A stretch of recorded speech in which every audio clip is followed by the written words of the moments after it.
Hello friends, welcome to our session number 3। Later जैसे हमने आगे के इंडस्ट्रियल मैनेजमेंट सब्जेक्ट में देखा हुआ है चैप्टर नंबर इंट्रोडक्शन में कि सिस्टम क्या होता है और सिस्टम के टाइप्स, पैरामीटर्स और क्या होते हैं, तो मैंने वो समझा दिया है। अभी एक छोटा सा सेशन है मैनेजमेंट के ऊपर। देखिए, ये छोटे छोटे वर्ड्स हैं वो आप डे टू डे लाइफ में बहुत सारे यूज़ करते हैं और इसके आपको डेफिनेशन से जनरली आने चाहिए। ठीक है, इसके टाइप्स या वो फंक्शन पैरामीटर्स पता ना हो, लेकिन એનો જે વાક્યકરણ હોય એ તમે આવડે તો એ તમારે હેલ્પફુલ રહેશે જનરલી આન્સર્સ આપવા માટે। તો જેમ કે મેનેજમેન્ટની વાત કરીએ આપણે, જેમ સિસ્ટમ્સની વાત કરી હતી, મેનેજમેન્ટમાં તમને એક્ઝામ્સમાં ડેફિનેશન્સ, ફંક્શન્સ અને એના ટાઈપ્સ પૂછાય છે। તો મેનેજમેન્ટની વાત કરીએ તો સૌથી પહેલાં એનો કોન્સેપ્ટ સમજી લઈએ। સૌથી પહેલાં મેં વાત કરી હતી ઓર્ગેનાઇઝેશન્સની। તો ઓર્ગેનાઇઝેશન શું છે? ઓર્ગેનાઇઝેશન શું છે? A group of people work together. Suppose કે હું અત્યારે વાત કરું તો આપણી ઓર્ગેનાઇઝેશન શેની છે? આપણે છે એચજેડી ઇન્સ્ટિટ્યૂટ એક ઓર્ગેનાઇઝેશન છે જેનામાં બધાએ ફેકલ્ટીઝ છે, એક મેકેનિકલ ડિપાર્ટમેન્ટ છે, ઇલેક્ટ્રિકલ, એ બધા ગ્રુપ્સ ઓફ પીપલ્સ છે જે એક સાથે કામ કરી અને બધાએ ડિપાર્ટમેન્ટ્સ ચલાવે છે। બિઝનેસ, આપણે ક્લબની વાત કરીએ કે બિઝનેસની વાત કરીએ, ઇન્સ્ટિટ્યૂટની વાત કરીએ, હોસ્પિટલની વાત કરીએ, તો એનામાં એવી રીતે જ ઓર્ગેનાઇઝેશન્સ બધી હોય છે જેનામાં અલગ અલગ ડિપાર્ટમેન્ટને મિક્સ થઈને કામ કરવું પડતું હોય છે, બરાબર। અને ડિપાર્ટમેન્ટને સારી રીતે ચલાવવા માટે એ બધા ડિપાર્ટમેન્ટને એ પોતાનું ઇન્ટરેક્શન કરી અને વર્ક આગળ વધારવું પડતું હોય છે, એને આપણે ઓર્ગેનાઇઝેશન્સ કહીએ છીએ। અને એનું બધાનું ટાઈમ ટેબલ્સ હોય છે, જેમ કે આપણું ટાઈમ ટેબલ્સ છે કે આજે આ લેક્ચર્સ છે આપણે ફિલ કરવાના છે, તો અમને એ લેક્ચર્સ બનાવી અને તમને સેન્ડ કરવાના હોય છે। તો એ રીતે આપણે यहाँ पे ઓર્ગેનાઇઝેશન્સ ચલાવીએ છીએ। બીજી રીતે ઓર્ગેનાઇઝેશન્સ એટલે આપણે ઇન્સ્ટિટ્યૂટ લઈ લો। ઓર્ગેનાઇઝ એટલે ઓર્ગેનાઇઝમાં આપણે શું શું કરવું પડે? પછી ઓર્ગેનાઇઝેશન્સમાં પ્લાન કરવું પડે। પ્લાનિંગ કર્યું કે એક ટાઈમ ટેબલ બનાવી લીધું, એક એક સબ્જેક્ટમાં એક એક સ્ટાફ મેમ્બર્સ તમને આપી દીધો, એને પ્રિપેર કર્યું સમથિંગ, અને તમને ઓર્ડરલી વે, જેમ કે તમને આજે 4 લેક્ચર મૂકવાના છે તો એને એક કોન્ફરન્સમાં તમને ઓર્ડરમાં મળશે two put the thing in order, બરાબર। દરરોજ તમને 4 લેક્ચર્સ મળે છે કોઈક પણ સબ્જેક્ટના, તો એ તમારે ઓર્ડરમાં પુટ કર્યા, એને ઓર્ગેનાઇઝ કહેવાય કે એ વસ્તુને આપણે ઓર્ગેનાઇઝ કરીએ। એડમિનિસ્ટ્રેશન તો તમને ખબર જ છે કે તમે એડમિનિસ્ટ્રેશનમાં જાઓ છો, જેમ કે આપણા એડમિનમાં જાઓ છો, ત્યાં મેનેજમેન્ટ છે એઝ એ કંપની એક્સેટ્રા, આપણે કંપની કહીએ તો અત્યારે આપણે કોઈ કંપનીની વાત કરીએ છીએ, ઇન્ડસ્ટ્રીઝની, અત્યારે આપણે ઇન્સ્ટિટ્યૂટની વાત કરીએ તો આપણે ત્યાં જ જે તમે ફીસ ભરતા હો છો, કંઈક પણ હોય છે, તો મેનેજમેન્ટ જે છે એ આપણે અત્યારે વાત કરીએ તો કોઈ કંપનીનું મેનેજમેન્ટ હોય, કોઈ ઇન્સ્ટિટ્યૂટનું હોય, અને અહીંયા આપણે જોઈએ તો આપણે કન્ટ્રીનું હોય તો ગવર્મેન્ટ છે એને મેનેજ કરે, એડમિનિસ્ટ્રેટિવ છે આપણું। એ એડમિનિસ્ટ્રેટર કોણ હોય છે? કે જે ત્યાંનો ચાર્જ અને મેનેજ કરતું હોય છે, જેમ કે તમારી ફીસ, તમારો રેકોર્ડ્સ, તમારા એડમિશન, તમારા જે પણ હોય છે એ, અને પોતાનું ત્યાંથી આઉટપુટ આપે છે, બરાબર। એની પછી આવશે આપણે વાત કરીએ મેનેજમેન્ટની, અત્યારની જે અત્યારે રિસેન્ટલી આપણે ટોપિક લઈએ છીએ, એનામાં શું છે? As a process by which group direction towards the action, યાની કે બધા કોપરેટ કરે, એક પ્રોસેસ છે મેનેજમેન્ટની, એક જગ્યાએથી બીજી જગ્યાએ ગ્રુપ ઓફ ડિરેક્શન આપવું, યાની કે કોઈ ગ્રુપ્સ છે, અત્યારે મિકેનિકલ ડિપાર્ટમેન્ટ એક ગ્રુપ છે, એને એક ડિરેક્શન આપ્યું કે તમે કઈ ડિરેક્શનમાં વર્ક કરો, બરાબર। જેમ કે આટલા સબ્જેક્ટ્સ છે ડિપ્લોમા 6માં, તો એ ડિરેક્શનમાં વર્ક કરાવો। પીપલ્સ છે એ રિસોર્સિસ યુઝ કરે પોતાના ઓબ્જેક્ટિવ્સને ફૂલફિલ કરવા માટે, અકમ્પ્લીસ યાની કે ફૂલફિલ કરવા માટે પોતાના ઓબ્જેક્ટિવ્સ। તો અમારા ઓબ્જેક્ટિવ શું છે અને અમારા રિસોર્સિસ શું છે? અમારા પીપલ્સ છે, તમે રિસોર્સિસ છો, અમારા માટે પીપીટીઝ, વિડીયોઝ તમારા રિસોર્સિસ છે જે તમને ઓબ્જેક્ટિવ્સને ફૂલફિલ કરવા માટે હેલ્પફુલ થાય છે, તો એને મેનેજમેન્ટ કહેશું। મેનેજમેન્ટને કેટલા ડેફિનેશન્સ છે, મેઇન ઇમ્પોર્ટન્સ છે એના ડેફિનેશન્સ। તો ડેફિનેશન્સ આપણે અહીંયા અંડર કેવી કેવી કેટેગરીઝમાં ડિફાઇન થયેલા છે આપણે જોઈ લઈએ। સૌથી પહેલે વાત કરીએ તો 5 કેટેગરીઝ છે: productivity orientation, human relation orientation, process orientation, decision making orientation અને સિસ્ટમ એપ્રોચ।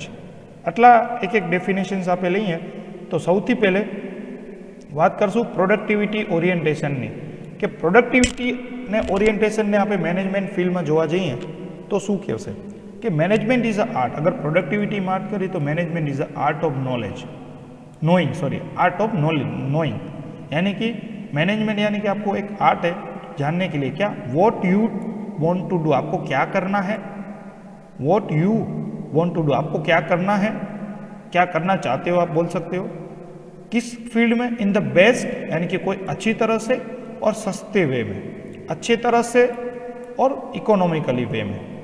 ठीक है, तो ये डेफिनेशन है आपका जब आप प्रोडक्टिव ओरिएंटेशन के फील्ड में वर्क करते हो। तब जब आप ह्यूमन और रिलेशनशिप के में हो तब आपका management is a art of getting thing, यानी कि सोचने पे आपको, सोच आपकी कैसी है, ठीक है, थॉट्स आपके कैसे हैं, उसके बाद आपको कैसी टाइप की क्रिएटिविटी आती है इन्वायरमेंट और पीपल के साथ परफॉर्म करने की।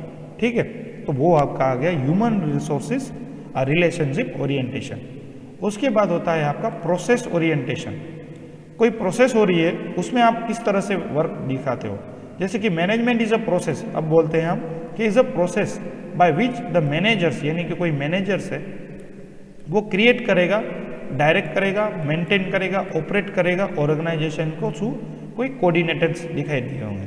ठीक है, ह्यूमन एफर्ट्स के थ्रू। यानी कि एक मार्केट ले लेते हैं, छोटी सी मार्केट है जिसमें सारा चीज़ें हैं वो डिस्ट्रीब्यूट की गई हैं। डी मार्ट ले लो, डी मार्ट पे हम जाते होंगे तो मैनेजर्स क्या है, वो सारे मेंटेन करेगा स्टॉक को, क्या क्या चीज़ें हैं, क्या क्या मेंटेन करनी है, कहाँ पे कौन सी चीज़ें होनी चाहिए, वो मैनेजर्स मेंटेन करेगा और प्रोसेस को पूरा एक जगह से दूसरी जगह पे शिफ्ट करेगा। Decision making orientation, decision making कौन है कि क्या डिसीजन ले आगे जाके, पिछला डिसीजन क्या था, उसका रिजल्ट क्या आया। अभी का मैनेजमेंट में simply process of decision making and control over the action of human being for the access of attaining the goal. अभी हमको एक गोल डिफाइन किया गया है और यहाँ पे हम अभी हैं, यहाँ पे हमारा गोल है। अभी यहाँ से यहाँ पे पहुँचने के लिए मैनेजमेंट को कुछ डिसाइड करना होगा कि किस तरह से यहाँ पे जाएं कि ये गोल अचीव हो जाए। तो इसको बोलते हैं कौन सा डिसीजन ले। बहुत सारे डिसीजन हैं, बहुत सारे पाथ हैं इस पे जाने के लिए, किस तरह से हम ले कि यहाँ पे पहुँच सकें और डिसीजन कौन सा अच्छा हो हमारे फैकल्टी और स्टूडेंट के लिए। ठीक है, तो इस तरह से हमारे यहाँ पे डिसीजन मेकिंग ओरिएंटेशन होता है as per the management. Last है हमारा system approach. Management is define as a process of planning, organising, directing और कंट्रोल। ये मोस्ट इंपॉर्टेंट है, इस बेस पे हमारा पूरा वर्क होगा। ठीक है, प्लानिंग, ऑर्गेनाइजेशन, कंट्रोल, ये मैं पूरा आगे आपको डिफिनेशन डिफाइन करूंगा तब आपको पता चल जाएगा। चलिए, फंक्शन ऑफ मैनेजमेंट जो मैंने बताया आपको, अभी हम नया टॉपिक स्टार्ट करते हैं जिसमें प्लानिंग मैंने आपको बताया था, ऑर्गेनाइजिंग, लीडिंग और डायरेक्टिंग और कंट्रोलिंग।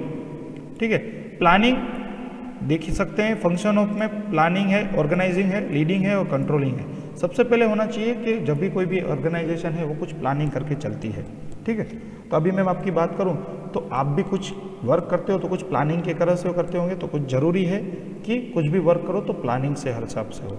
ऑर्गेनाइजिंग, कुछ भी वर्क प्लानिंग से हो, फिर उसको ऑर्गेनाइज करो, अच्छी तरह से डिस्ट्रीब्यूट करो, सब में अच्छी तरह से ऑर्गेनाइज होना चाहिए। एक जगह से दूसरी जगह किस तरह से जाओ, किस तरह से आओ, ये सारी ऑर्गेनाइज होनी चाहिए। इसमें लीडिंग यानी कि कोई लीडर्स होना चाहिए जो उस चार चीज़ों को कुछ दिशा दे सके, सब चीज़ों को। और कंट्रोलिंग यानी कि सारी चीज़ों को कंट्रोल कौन कर रहा हो, मेन चीज़। आगे देखते हैं प्लानिंग क्या है। सबसे पहले एक प्लानिंग मैंने बताया कि कुछ भी चीज़ हो तो प्लानिंग मोस्ट इंपॉर्टेंट है। मैनेजर फंक्शंस यानी कि आपको कुछ गोल करने के लिए एक प्लानिंग करनी होगी।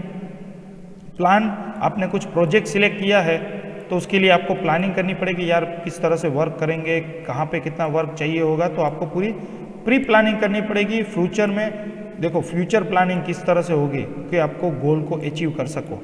ठीक है, कोई भी होता है तो प्लानिंग तो करता है कि यार मुझे इस सब्जेक्ट में 15 मार्क्स चाहिए तो मेरे को प्लानिंग तो करनी होगी। तो उस तरह से आपको आपके ऑब्जेक्ट्स को कंप्लीट करने के लिए आपको पूरा प्लानिंग करके रखनी होगी। ठीक है, तो ये हो गया प्लानिंग। ऑर्गेनाइजिंग, अभी आपने प्लानिंग कर ली है, इंपॉर्टेंट फंक्शन है कि परफॉर्म कैसे किया जाए। स्टाफ डायरेक्टिंग और कंट्रोलिंग के हिसाब से आपको यहाँ पे परफॉर्म कैसे किया जाए। तो सारे पीपल को अरेंज करो, रिसोर्सेज जो भी है आपके पास वो बाहर निकाल के सारों को डिस्ट्रीब्यूट कर दो और प्लानिंग को स्टार्ट कर दो, ऑर्गेनाइजेशन गोल को। यानी कि 4 को ये बोलो कि आप ये वर्क करो, 4 को ये बोलो कि आप ये वर्क करो और 4 को ये बोलो कि आप ये वर्क करो। ये प्लानिंग हो गई और आपको ऑर्गेनाइजेशन में वर्क डिस्ट्रीब्यूट करना आना चाहिए। उस तरह से आपका परफॉर्मेंस मेंटेन करो कि यार तेरा परफॉर्मेंस है अच्छा है, इसका खराब है, तो आपको ऑर्गेनाइजेशन करनी चाहिए। और क्या इन्वॉल्व है, टास्क दो, जैसे हम आपको टास्क देते हैं, एक्टिविटीज़ बहुत सारी होती है, मेन पावर्स कहाँ कहाँ पे जरूरी है, उसके बाद सारी एक्टिविटीज़ की पोजीशंस कहाँ कहाँ पे कितना वर्क हुआ है, रिपोर्ट किसको करना है, वो सारी चीज़ों को आपको ध्यान में रखते हुए ऑर्गेनाइजेशन की गोल को कंप्लीट करना है। लीडिंग, मैंने बोला लीडर लेनी जरूरी है। सबको पीपल है वो कौन सा इफेक्ट करेगा, प्रोसेस ऑफ सेटिंग ऑब्जेक्टिव्स, यानी कि इंपॉर्टेंट फंक्शन ऑफ मैनेजमेंट है आपका लीडरशिप। मैंने बोला था आपको प्रोजेक्ट हैं, 5 जने हैं, ठीक है, उसमें से कौन लीडर है। तो जैसे अपने मैंने बोला कि एक कोई भी लीडर बन गया तो उसको पूरा प्रोजेक्ट के 4 मेंबर से उसको संभाल के चलना है, उसको लीडरशिप लेनी है, उसको समझाना है कि यार ये वर्क करेंगे, तू ये वर्क करेगा, डिस्ट्रीब्यूट करना है। तो यहाँ पे आपको उस लीडरशिप की बात हो रही है। उसके बाद हो गया आपका लीडरशिप के बाद हो गया मोटिवेशंस देनी है। देखिए कम्युनिकेशंस अच्छी होनी चाहिए लीडरशिप में। टॉप बॉटम मैनेजमेंट बहुत सारे होते हैं, ऊपर कम्युनिकेशंस अच्छा होना चाहिए, एक जगह से दूसरी जगह से तीसरी जगह, यानी कि मैंने आपको बोला, लीडर को बोला, लीडर ने गाइड को बोला, गाइड ने आपको बोला, आपको आपने स्टूडेंट को बोला, तो अच्छी तरह से मोटिवेशन सबको मिलना चाहिए। लास्ट में हो गया कंट्रोलिंग। कंट्रोलिंग है तो आपको पता ही है कि कहाँ पे डिसीजन होना चाहिए और कहाँ पे डिसीजन आपको एक्शंस लेना है कि आपको एक रिजल्ट अच्छा मिले। राइट डिसीजंस, वहाँ पे आपको राइट डायरेक्शन में ले जाएगा, कहीं पे रॉन्ग डिसीजन हो गया तो आपको वहाँ पे रॉन्ग भी हो सकता है। स्टैंडर्ड्स देखिए, मेजर्स करिए परफॉर्मेंस और उसके करेक्शंस में ध्यान दीजिए, तो आपको वहाँ पे अच्छा सा कंट्रोलिंग मिल सकता है। उसके बाद लास्ट टॉपिक है हमारा मैनेजमेंट के importance. What is the importance of management. अभी इम्पोर्टेंस में यहाँ पे बात करूँ तो आपकी बात हो रही है ऑप्टिमम यूटिलाइजेशन ऑफ रिसोर्स, किस तरह से हम अपनी जो रिसोर्सेज हैं उसका कम यूज़ करें। उसके बाद कॉम्पिटिटिव स्ट्रेंथ, अभी भी पता है कि मार्केट में बहुत कॉम्पिटिशन है एक दूसरे से ज़्यादा, तो उसके स्ट्रेंथ आप आइडेंटिफाई करें। ऑर्गेनाइजेशंस के रिलेशनशिप बढ़ाइए। एम्प्लॉयज़ का मोटिवेशन ज़रूरी है, जो भी आपके पास वर्क करते हैं उसको मोटिवेट करिए कि आप यह वर्क कर सकते हो, वो वर्क कर सकते हो, आपके पास इतनी स्ट्रेंथ है। उसके बाद न्यू टेक्निक्स, नई नई टेक्निक्स अभी बाज़ार में आ चुकी है तो आपको उसका उपयोग करना चाहिए। बेनिफिट्स लेने चाहिए सोसाइटीज़ के। आपका जो बिजनेस है उसको एक्सपांस करने चाहिए। तो इस तरह से आपको बहुत सारी चीज़ें इंपॉर्टेंस मिलेगी मैनेजमेंट के लिए, और ये जीटीयू में भी पूछा जाता है, तो आपको ये टेक्निक्स है वो याद रखनी है, ठीक है। तो इस तरह से यहाँ पे आपका मैनेजमेंट का कॉन्सेप्ट है वो कंप्लीट होता है। टास्क नंबर 3 क्या क्या करना है वो मैं दिखा देता हूँ आपको। सबसे पहले मैं ये तो बता रहा हूँ आपको कि मैनेजमेंट का डेफिनेशंस आप लिखिए तो ये चलेगा, मैनेजमेंट का डेफिनेशंस आप लिखिएगा तो चलेगा। उसके बाद सिर्फ आपको ये नाम लिखने हैं यहाँ पे, ठीक है। उसके बाद आपको ये फंक्शंस है वो एक्सप्लेन करने हैं टास्क में, ये कंपलसरी है। प्लानिंग, ऑर्गेनाइजेशंस, लीडिंग और कंट्रोल, ये करोगे तो आपके सारे इंपॉर्टेंट चैप्टर्स या इंपॉर्टेंट जो चीज़ें हैं वो कवर हो जाएंगी। गुजराती की बुक है तो आप गुजराती से में भी ले सकते हो, इंग्लिश में तो यहाँ पे मैंने प्रोवाइड कर लिया है। मेरे पास भी गुजराती का कंटेंट है, ऐसा होगा तो मैं टाइम मिलेगा तो टास्क में भी अटैच कर दूंगा, तो जब आपको वहाँ पे भी ले सकते हो टास्क में से, ठीक है। तो इंपॉर्टेंस भी लास्ट टॉपिक है, तो इंपॉर्टेंस भी आपके टास्क में इंक्लूड कर लेना, और यहाँ पे आपका टास्क नंबर 3 इस तरह से आपको लिख के गूगल क्लासरूम में सबमिट करवा देना है। तो मैनेजमेंट का कॉन्सेप्ट यहाँ पे कंप्लीट होता है, और कुछ भी डाउट हो और कुछ भी प्रॉब्लम हो तो मुझे कॉन्टैक्ट कर सकते हो। नेक्स्ट टॉपिक में मिलेंगे, तब तक के लिए थैंक यू।